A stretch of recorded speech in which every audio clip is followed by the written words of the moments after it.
During the meeting, my CEO ex-husband kept trying to hold my hand. I pulled my hand away fast. I moved a little to the side. He leaned closer. He grabbed my hand again. I had no choice but to get up and leave. I gave him a warning look. He made a heart sign with his hand. He smiled happily. The secretary asked if he was happy with the project. He lied with a serious face. After the meeting, I entered the elevator. He followed me again. He held my hand once more. I was scared coworkers in front would see. He pulled me into a meeting room and asked why I kept avoiding him. I said we had to keep distance at work. Hearing someone outside, I rushed out. I ran into his assistant. I asked if Ozan had plans tonight. I wanted to surprise him. The assistant said he was free. I told him to keep it secret.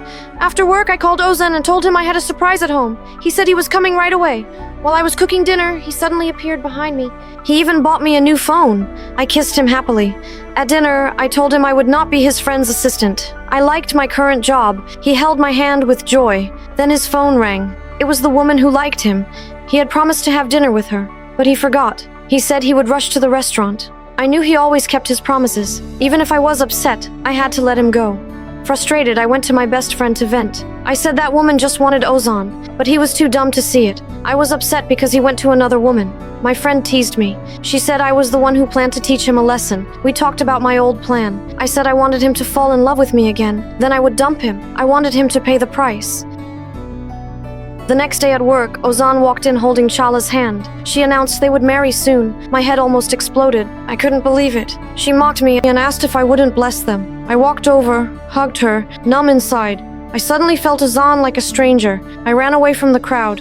I felt I could faint any second. Sinar appeared. He helped me sit and rest. I decided to confront Ozan. I went to his house. He asked why I came. I pushed him, angrily. I asked what was going on. Why treat me like this? He looked at me quietly. He said nothing. I broke down. He said he just wanted me to feel his pain. I begged again and again. I hoped he was lying, but he was firm. He told me to get out. I would make him regret it. Later, I went to Chinar's office. I told him I agreed to be his assistant. I signed the contract. The next day, Chinar called me. He knew I was sad. He wanted to take me out. We went to the beach. We ate ice cream and talked. Then he got a call. He said tonight we would have a free fancy dinner. Hearing it was free, I agreed. But he brought me back to his house. Thinking of running into his sister Chala, I refused. He offered to drive me home, but his father saw us. He invited me to dinner. I had no choice but to agree. While we chatted in the garden, Chala came home with Ozan.